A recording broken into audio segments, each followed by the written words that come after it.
بسم اللہ الرحمن الرحیم وَإِذَا تَزَوَّجَ الرَّجُلُ صَغِيرَةً وَكَبِيرَةً فَأَرْضَعَتِ الْكَبِيرَةُ الصَّغِيرَةَ حَرُمَتَ عَلَى الزَّوْجِ۔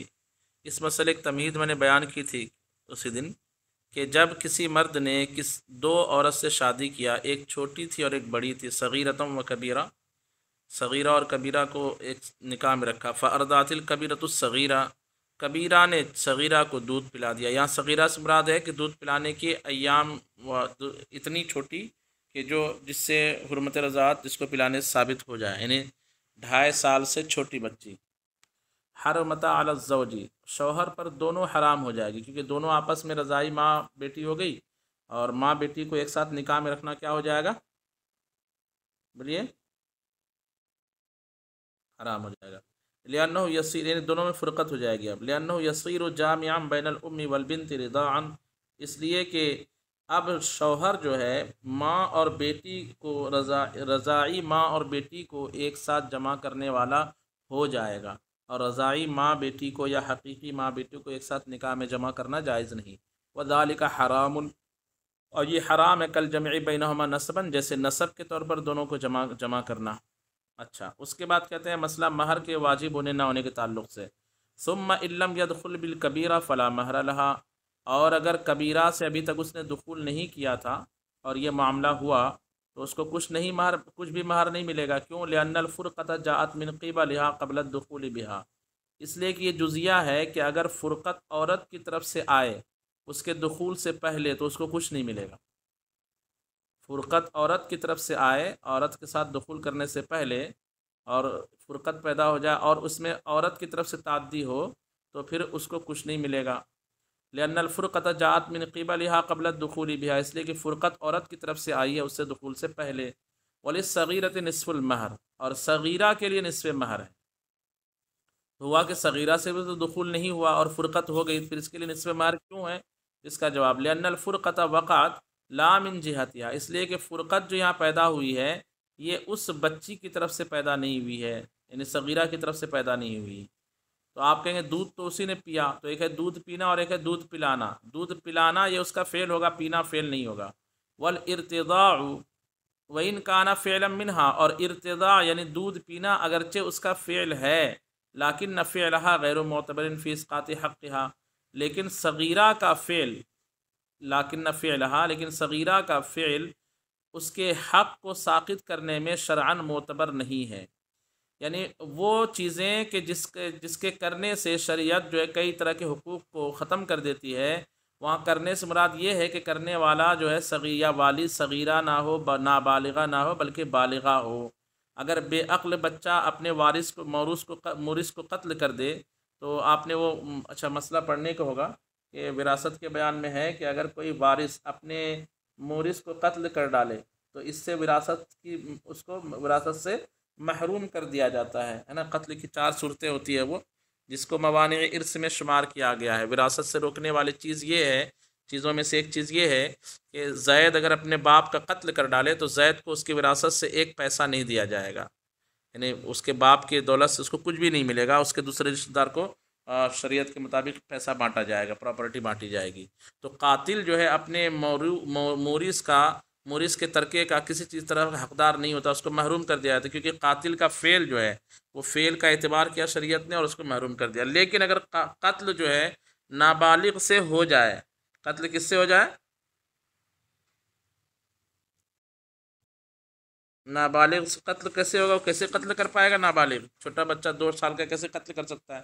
وہ اس طریقے سے کہ چھت پہ مثال کے طور پر جو ہے چھوٹا بچہ سو رہا تھا اور وہاں سے گر گیا سیدھا اس کے اوپر جو نیچے اس کا باپ سو رہا تھا، اور اس کی وجہ سے وہ تو نہیں مرا، وہ باپ مر گیا، یہ ہوئی قتل کی صورت۔ تو یہ اگر اس میں ہوتا تو معاملہ الگ ہوتا، بالغ میں، چونکہ نابالغ میں ہے تو اس لیے کہتے ہیں کہ لیکن فعلھا غیر معتبر فی اسقاط حقھا، صغیرہ کا فعل اس کے حق کے ساقط کرنے میں معتبر نہیں ہے۔ کما اذا قتلت مورثھا، جیسے کہ وہ اگر اپنے مورث کو قتل کر دے تو ایسا نہیں کہا جائے گا کہ اس کو وراثت سے حصہ نہیں ملے گا۔ وَيَرْجِعُ بِهِ الزَّوْجُ عَلَى الْكَبِيرَةِ، یہ صغیرہ کا مسئلہ حل۔ اب کبیرہ پہ چلیے، وَيَرْجِعُ بِهِ الزَّوْجُ عَلَى الْكَبِيرَةِ إِنْ كَانَتْ تَعَمَّدَتْ بِهِ الْفَسَادَ، یہ نصف مہر کبیرہ کو نصف مہر، کبیرہ کو جو اپنا مہر ہے وہ تو ساقط ہو گیا کیونکہ اسی کی طرف سے یہ معاملہ ہوا فرقت کا، لیکن صغیرہ کو نصف مہر دینا جو اس کو ضروری پڑ رہا ہے شوہر کو، یہ اس لیے پڑھانا کیونکہ اس نے دودھ پلا دی، دودھ پلا دی تو نکاح فاسد ہو گیا، نکاح فاسد ہو گیا تو فرقت ہو گئی، فرقت ہو گئی تو جو ہے پھر اب اس کو پیسے دینا پڑ رہا ہے، مہر کا آدھا نصف مہر دینا پڑ رہا ہے۔ اگر یہ ایسا نہیں کرتی تو نصف مہر ابھی دینا نہیں پڑتا۔ تو اب جو ہے کہتے ہیں یرجع بہ الزوج علی الکبیرۃ، نصف مہر بہ سے مراد جو ہے نصف مہر، نصف مہر کے ساتھ شوہر کبیرہ پر رجوع کرے گا، یعنی نصف مہر یہ شوہر جو ہے کبیرہ سے وصول کرے گا کب؟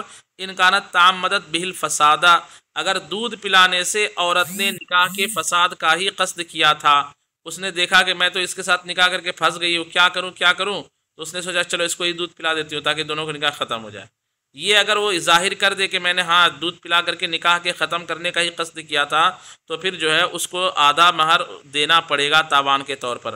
وَإِن لَمْ تَتَعَمَّدْ، اور اگر اس نے فساد نکاح کا قصد نہیں کیا تھا بلکہ اس لیے پلا دی کہ چونکہ بچی مر جائے گی نہیں پلاؤں گی تو، ہے نا، اس طرح کوئی صورت بنی اس لیے، یا اس کو بہت زیادہ رحم آ گیا، فلا شیء علیہا، تو اس پر کوئی حرج نہیں ہے، کوئی چیز نہیں ہے۔ وَإِنْ عَلِمَتْ بِأَنَّ الصَّغِيرَةَ امْرَأَتُهُ، اگرچہ اس کو معلوم تھا کہ صغیرہ یہ جو بچی ہے میرے شوہر کی بیوی ہے۔ وعن محمد، یہاں اختلاف ہے، یہ مفتابی قول یہی ہے کہ اگر اس نے جو ہے فساد کا قصد کیا تھا تو پھر جو ہے اس کو مہر آدھا مہر تاوان کے طور پر شوہر کو دینا پڑے گا اور وہ چھوٹی بچی کو دے گا، اور اگر اس نے فساد کا قصد نہیں کیا تھا تو اس پر تاوان نہیں ہے۔ لیکن امام محمد کہتے ہیں وعن محمد رحمہ اللہ انہ یرجع فی الوجہین، امام محمد سے مروی ہے کہ وہ دونوں صورتوں میں رجوع کرے گا۔ والصحیح ظاہر الروایہ، اور صحیح مسئلہ ظاہر روایہ کا ہے، لأنہا وإن اکدت ما کان علی شرف السقوط، یہ جزیہ یہاں سے بیان کرے، اس لیے کہ اس عورت نے یعنی کبیرہ نے دودھ پلا کر کے جو نصف مہر دینا ضروری قرار دے دیا، کہتے ہیں اس نے اگرچہ موقت کر دیا اس چیز کو جو گرنے کی منزل پر تھا، یعنی نصف مہر جو شوہر دے گا صغیرہ کو، یہ نصف مہر کو دینا عورت نے واجب کر دیا کبیرہ نے دودھ پلا کر کے، لیکن نصف مہر کی حالت کیا تھی؟ علی شرف السقوط، وہ گرنے کی حالت پر ہی تھا، ساقط ہونے کے طریقے پر ہی تھا، اور ساقط ہونے کے طریقے پر کیا ہوا؟ وہ نصف المہر، اور وہ نصف مہر ہے۔ ساقط ہونے پر طریقہ یہ ہے کہ اگر لڑکی وہ جو چھوٹی نابالغہ بچی ہے وہ ایسا ہو سکتا ہے کہ بڑی ہو کر مرتدہ ہو جائے معاذ اللہ، تو نصف مہر ساقط ہو جاتا ہے، یا پھر بڑی ہو کر شوہر کے بیٹے کو کی بوسہ لے لیتی یا اس سے وتی ہو جاتا حرام طریقے سے بھی، تو بھی وہ حرام ہو جاتی، نصف مہر واجب ہو جاتا۔ تو جو نصف مہر ساقط ہونے والی بات تھی تو ساقط یہاں پہ اس کو اس نے موقت کر دیا، وذالک یجری مجری الطلاق، اور یہ بات طلب کرنے کے قائم مقام ہوگی، یعنی اس نصف مہر جو اس نے واجب کر دیا ہے جو ختم ہونے کی صورت بن سکتی تھی، تو زیادہ سے یہ کہا جائے گا کہ یہاں پہ اس نے نصف مہر اور شوہر کو نہیں دینا تھا وہ دینا پڑ رہا ہے، تو اس نے نصف مہر کو ہلاک کر دیا۔ اب ہلاک کرنا دو طریقے سے ہوتا ہے، ایک ہوتا ہے کہ مباشر ہو کر کسی چیز کو ہلاک کرنا، اور ایک ہوتا ہے مسبب ہو کر کسی چیز کو ہلاک کرنا۔ یہ جزیہ یاد رکھیے، مباشر ہو کر یعنی جیسے مثال کے طور پر میں اپنے ہاتھ سے آپ کی جو ہے نا بائک کو توڑ دوں، یہ ہوا کہ میں نے بالذات ڈائریکٹ جو ہے علت بن کر کے آپ کی بائک کو توڑ دیا، اور ایک ہوتا ہے سبب بن کر کے آپ کی بائک ٹوٹ جائے، کیسے کہ میں نے راستے میں گڈھے کر دیا تاکہ آپ کی گاڑی اس میں گر جائے، یہ ہوا سبب کے طور پر۔ تو اب اگر میری زمین تھی اور میں نے اس میں گڈھا کر دیا اور آپ اس میں گر گئے تو مجھے تاوان نہیں دینا پڑے گا، اور اگر زمین دوسرے کی تھی میں نے گڈھا کر دیا اور قصد یہی کیا تھا کہ آپ اس میں گر جائیں اور آپ گر گئے، گاڑی آپ کی خراب ہو گئی، تو تاوان مجھے دینا پڑے گا اگر دوسرے کی زمین میں ایسا کیا تو۔ یعنی مسبب میں تعدی ضروری ہے اور مباشر میں تعدد ضروری نہیں، میں اپنی زمین میں آپ کی گاڑی توڑوں یا غیر کی زمین پر گاڑی توڑوں، ڈائریکٹ اگر میں یہ کروں تو تاوان دینا پڑے گا، لیکن اگر مسبب میں بنوں آپ کی گاڑی توڑنے کا تو اس میں دیکھا جائے گا کہ تعدی ہے یا نہیں۔ کہتے ہیں کہ لیکنھا مسببۃ فی، لیکن اس بات میں وہ مباشرہ نہیں ہے، یعنی بالذات وہ نکاح کو نہیں توڑ رہی بلکہ نکاح ٹوٹنے کا سبب بن رہی ہے، وہ مسببہ ہے۔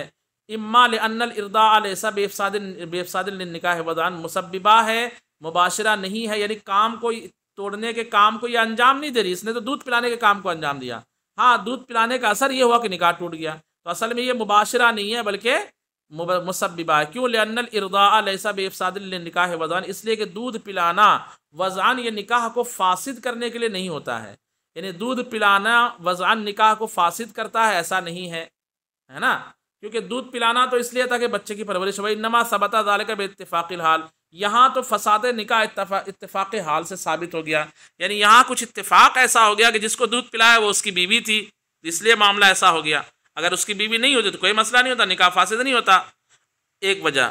اور دوسری وجہ اس بات کے لیے کہ وہ مسببہ ہے، اور لأن افساد النکاح لیس بسبب لالزام المہر، یا اس لیے کہ نکاح کا فاسد کر دینا یہ مہر کو لازم کرنے کے لیے سبب نہیں ہے، بل ہوا سبب لسقوط ہی، بلکہ نکاح کا فاسد ہونا مہر کے ساقط ہونے کا سبب ہے، لازم ہونے کا سبب نہیں ہے، لازم ہونے کا سبب نہیں ہے۔ تو پھر ہم کہتے ہیں کہ آپ نصف مہر ضروری قرار کیوں دے رہے؟ اس کا جواب الا ان نصف المہر یجب بطریق المتعۃ علی ما عرف، مگر نصف مہر جو ہے متعا کے طریقے پر واجب ہوتا ہے، یعنی جیسے متعا خلاف قیاس نص سے واجب ہو جاتا ہے، او متعوہن علی الموسع قدرہ وعلی المقتر قدرہ کے تحت، ایسے ہی نصف مہر بھی عورت پر واجب ہو جاتا ہے۔ تو یہ اس وجہ سے نہیں ہے کہ وہ مہر نکاح ٹوٹ گیا تو مہر لازم ہو، بلکہ اس لیے کہ اس پر نص وارد ہے اور یہ خلاف قیاس ہے۔ لیکن من شرط ہی ابطال النکاح، لیکن متعا کے واجب ہونے کی شرط نکاح کا باطل ہونا، جب تک نکاح باطل نہیں ہوگا متعا واجب نہیں ہوگا۔ ایسی یہ نصف مہر جو نصف متعا کے مقام پر ہے، متعا کے طریقے پر واجب ہو رہا ہے، یہ بھی اس وقت واجب ہوگا جب نکاح باطل ہو گیا اور نکاح اس نے باطل کر دیا عورت نے دودھ پلا کر کے۔ وَإِذَا كَانَتْ مُسَبِّبَةً يَشْتَرِطُ فِيهِ التَّعَدِّي، اور جب وہ چونکہ مسببہ ہو گئی تو اس میں تعدی کی شرط لگائی جائے گی، یعنی تاوان دینے کے لیے دیکھا جائے گا کہ اس نے تعدی کی تھی یا نہیں کی تھی۔ تعدی کیا ہے؟ کحفر البیر، جیسے کنواں کھودنے کا گڈھا مسئلہ ہے۔ کنواں کھودنے کا کیا مسئلہ ہے کہ آپ نے کنواں کھود دیا، اس میں گر کر کوئی مر گیا، تو اس کے مرنے کے لیے آپ سبب بنے، مباشر نہیں بنے، علت نہیں بنے، بلکہ علت تو پانی میں ڈوبنا ہوا، یعنی ڈائریکٹ جس سے وہ مر گیا پانی میں ڈوب کر کے سانس بند ہو گئی، آپ نے تو سانس بند نہیں کیا نا، لیکن سانس بند ہونے کے لیے سبب آپ بنے۔ تو اس میں آپ دیکھیں مسبب ہے، کنواں کھودنا اس کی موت کے لیے سبب ہے، اور آپ ہے مسبب۔ تو اب آپ کو تاوان کب دینا پڑے گا؟ کفارہ دیت کی صورت کب لازم آئے گی؟ جبکہ آپ اس کنواں کھودنے میں تعدی کرے، اس سبب میں تعدی کرے، اور تعدی یہ ہے کہ کنواں آپ نے راستے میں کھود دیا، دوسرے کی جگہ پر کھود دیا۔ اگر کنواں اپنے کھیت میں کھودا ہوتا تو یہ تعدی نہیں ہے، کیونکہ اپنی زمین کنواں کھودنے کے لیے ہے، کہیں بھی اپنی زمین میں آدمی کنواں کھود سکتا ہے۔ ایسی یہاں پر کہتے ہیں ثم انما تکون متعدیۃ اذا علمت بالنکاح، یہ متعدیہ کب کہلائے گی کبیرہ؟ تو اس میں جزیہ بیان کر رہے ہیں کہ جب، اور وہ متعدیہ اس وقت ہوگی جب کہ اس کو نکاح کا علم ہو، ایک بات یعنی یہ پتا ہو کہ یہ اسی کی بیوی ہے، وقصدت بالارضاء الفساد، اور دودھ کس نیت سے پلائے؟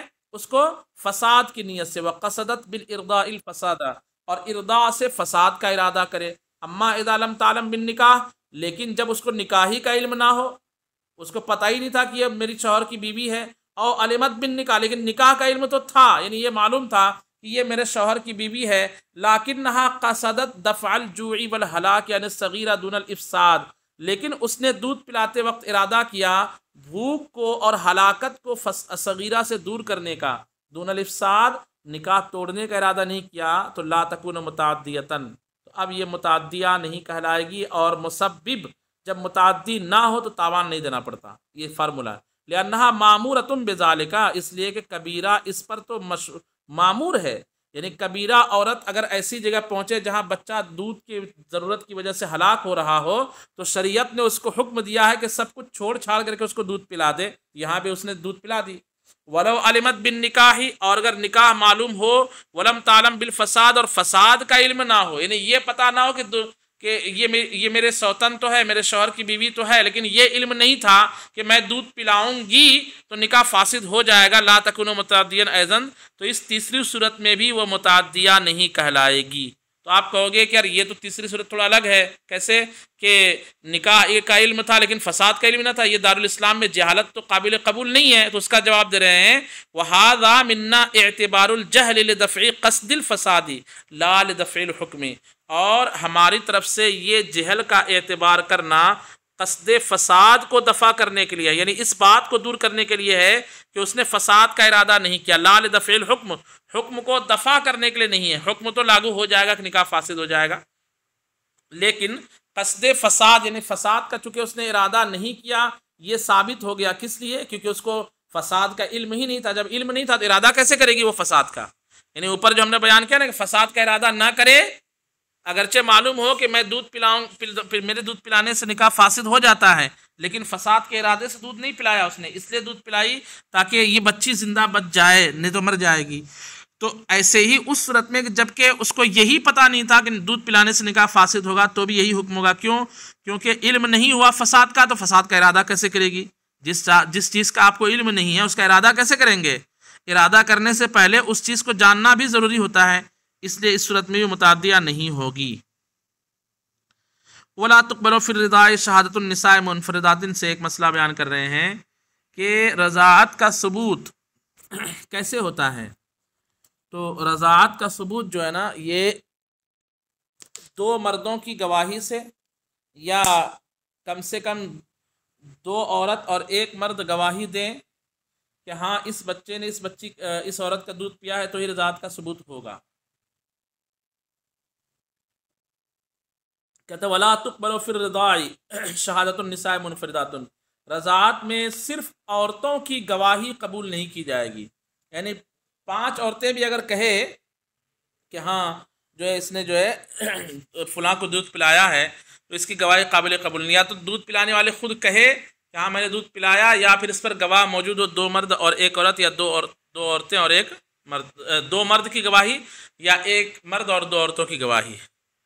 وَإِنَّمَا يَثْبُتُ بِشَهَادَةِ رَجُلَيْنِ، اور یہ ثابت ہوتا ہے 2 مردوں کی گواہی سے، اور رجل وامرأتين، یا 1 مرد کم سے کم اور 2 عورتوں کی گواہی سے. وقال مالک رحمہ اللہ يثبت بشهادة امرأة واحدة، امام مالک نے کہا ایک عورت کی گواہی سے بھی رضاعت کا ثبوت ہو جاتا ہے. کب؟ اذا كانت موصوفة بالعدالت، جبکہ وہ عورت عادلہ ہو، یعنی فاسقہ عورت نہ ہو، پرہیزگار پارسا ہو.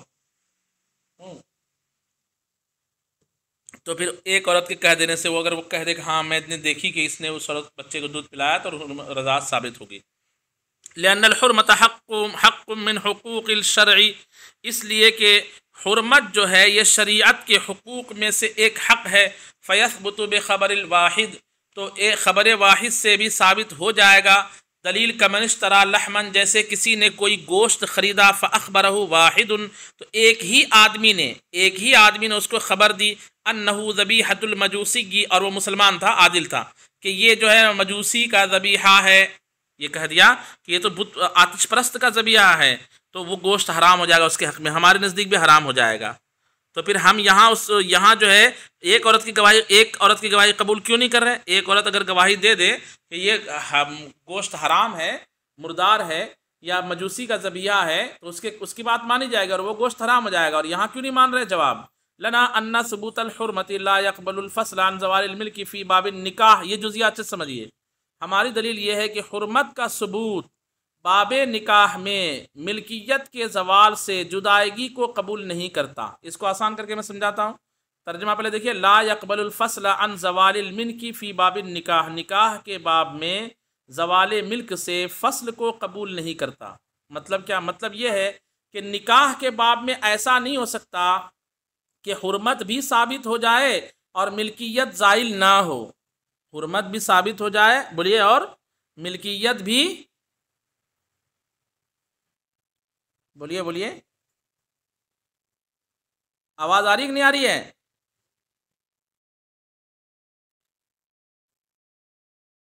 میں کہہ رہا ہوں کہ یہ جزیہ اچھے سمجھیے کہ باب نکاح میں زوال ملک سے ثبوت حرمت فصل کو قبول نہیں کرتا. اس کا کیا مطلب؟ لأن ثبوت الحرمتی لا يقبل الفصل عن زوال الملک فی باب النکاح، نکاح کے باب میں ثبوت حرمت زوال ملک سے جدائیگی کو قبول نہیں کرتا. اس کا مطلب اردو میں آسان سے یہ ہوتا ہے کہ ایسا نہیں ہو سکتا کہ ثبوت حرمت ہو جائے، یعنی بیوی کا اس شوہر کے لیے حرام ہونا ثابت بھی ہو جائے اور ملک بضع بھی حاصل رہے، یعنی شوہر اس کے بضع کا مالک بھی رہے. دونوں ایک ساتھ جمع نہیں ہو سکتی ہے. سمجھ گئے بات کو؟ یعنی کوئی عورت شوہر پر حرام بھی رہے اور وہ شوہر جو ہے اس کے بضع کا مالک بھی رہے، یہ دونوں بات ایک ساتھ جمع نہیں ہو سکتی. سمجھ گئے؟ اس کو انہوں نے یوں کہا کہ ثبوت حرمت نکاح کے باب میں زوال ملک سے فصل کو قبول نہیں کرتا، یعنی ایسا ہو ہی نہیں سکتا کہ عورت شوہر پر حرام بھی ہو جائے اور شوہر جو اس کے بضع کا مالک بھی ہو. تو زوال ملکیت سے جدائیگی، بلکہ جیسی حرمت ثابت ہوگی تو زوال ملک بھی ثابت ہو جائے گا. حرمت ثابت ہوگی تو کیا ثابت ہو جائے گا؟ ہاں زوال ملک ثابت ہو جائے گا. وہی بتا تو مطلب یہ ہوگا کہ آپ کسی بیوی کو اگر یہ کہنا چاہتے ہیں کہ ارے یہ تو آپ کی رضائی بہن ہے، آپ نے اور اس کی بیوی نے جو دونوں نے ایک ساتھ جو ہے کسی عورت کا دودھ پیا تھا، تو اس کا مطلب صرف یہ نہیں ہے کہ حرمت ثابت کر رہے ہیں، بلکہ شوہر کی ملکیت کو عورت کے بضعہ سے زائل بھی کر رہے ہیں. کر رہے کہ نہیں کر رہے ہیں؟ نہیں سمجھے؟ نہیں سمجھے کیا؟ یعنی آپ کی بیوی ہے، آپ کو کوئی کہہ دے کہ بھیا آپ کی جو بیوی ہے یہ تو آپ کی رضائی بہن ہے، تو یہ کہنے والا کیا کر رہا ہے پتہ ہے؟ یہ کہنے والا یہ کر رہا ہے کہ جیسے ہی حرمت کو ثابت کیا کہ آپ کی بیوی یہ تو آپ کے لیے حرام ہو گئی، تو ایسے ہی اس نے یہ ثابت کر دیا کہ آپ کی ملکیت بیوی کے بضعہ سے زائل ہو گئی. ثابت کیا کہ نہیں کیا؟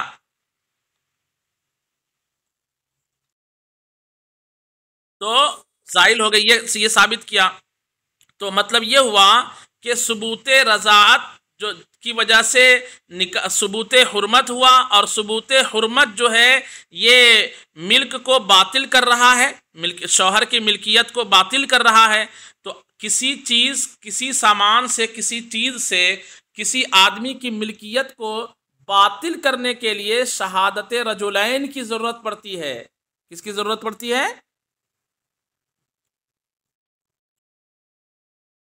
جی ہاں جی ہاں. کہتے ہیں ابطال الملک لا یثبت الا بشہادت رجلین، اور ملک کو باطل کرنا یہ ثابت نہیں ہوتا مگر دو آدمی کی گواہی سے، اور رجل و امرأتین، یا ایک مرد دو مردوں کی گواہی سے، یا ایک مرد اور دو عورتوں کی گواہی سے. بخلاف اللحم، اور وہ گوشت والا مسئلہ ہے وہ الگ ہے. بخلاف اللحم، بخلاف گوشت کے. کیوں؟ لأن حرمت التناول تنفک عن زوال الملک، اس لیے کہ حرمت تناول زوال ملک سے جدا ہو سکتی ہے. یعنی ایسا ہو سکتا ہے کہ کھانا حرام ہو لیکن آپ اس کے مالک ہوں. ایسا ہو سکتا ہے. ایسا ہو سکتا ہے کہ کھانا حرام ہو، گوشت کا کھانا حرام ہو، لیکن گوشت کے آپ کیا ہو جائیں؟ بولیے. مالک ہو جائیں آپ. ایسا مثال، یا کوئی بھی حرام. مثال کے طور پر آپ کو کسی نے سرکہ دیا، آپ نے سرکہ خرید لیا 5 کلو، ایک مٹکے میں سرکہ خرید لیا، اس کو گھر پہ آپ لائے، تو آپ اس سرکے کے مالک ہے. گھر پہ لایا تو سرکہ شراب بن چکا تھا. سرکہ کیا بن چکا تھا؟ بولیے. اس کا پینا اب جائز ہوگا کیا آپ کے لیے؟ اس کو پینا جائز ہوگا کیا؟ نہیں. لیکن مالک اس کے کون ہے؟ ملکیت بھی آپ کی اس سے ختم ہو گئی کیا؟ ملکیت ختم نہیں ہوئی، مالک تو آپ ہی ہیں. تو دیکھیے یہاں پہ کیا ہوا کہ اگرچہ تناول حرمت تناول ہے، حرمت شرب ہے، لیکن زوال ملکیت نہیں ہے. تو اس لیے اگر میں ایک ہی عورت کہے کہ یہ گوشت حرام ہے، تو وہ صرف جو ہے کس چیز کی حرمت ثابت کرے؟ حرمت تناول کو، ملکیت کی حرمت کو، ملکیت کے زوال کو ثابت نہیں کرنا چاہ رہی ہے. کیونکہ ایسا ہو سکتا ہے کہ کھانا حرام ہو اور اس چیز کے آپ مالک ہو، لیکن نکاح میں ایسا نہیں ہو سکتا کہ بیوی آپ پر حرام بھی ہو اور اس کے بضاع کا آپ مالک بھی ہو. ایسا نہیں ہو سکتا. تو اس لیے گوشت کا مسئلہ الگ ہوگا اور عورت کا مسئلہ الگ ہوگا.